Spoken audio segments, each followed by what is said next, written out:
શું તકલીફ હતી તને? મને સંડાસમાં લોહી પડતું હતું હમ ને ચાંદા પડી ગયા હતા. કેટલા વર્ષથી હતી? મને તકલીફ હતી 4-5 વર્ષથી હતી. 4-5 વર્ષથી હતી.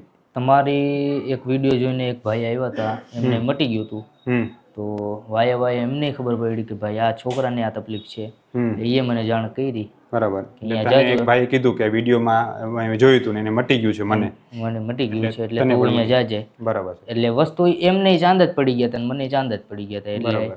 એટલે તને એમ થયું કે મારે અહીંયા જવું જોઈએ. હા, એટલે મને વિશ્વાસ બેસી ગયો કે મારે અહીંયા જવું જોઈએ. બરાબર. તું પછી અહીંયા આવ્યો, તારી વ્યવસ્થિત આપણે ટ્રીટમેન્ટ કરી. તારી ટ્રીટમેન્ટ લગભગ 3 મહિના ચાલી, બરાબર છે? અત્યારે તને ચાંદામાં કેટલો ફરક છે? મને 99% 100% ફરક તો પડી જ ગયો છે. બરાબર છે. પહેલા તને આખા દિવસમાં ચાંદામાં શું પ્રોબ્લેમ થતી? કેટલી વાર સંડાસ જવું પડતું ભાઈ? હું સંડાસ 2-3 વાર જવું પડતું ને લોહી પડતું, એટલે નબળાઈ જેવું લાગતું મને. બરાબર. અને આનાથી પહેલા તે જે છે એ કેટલા ડૉક્ટરને બતાવ્યું હશે લગભગ?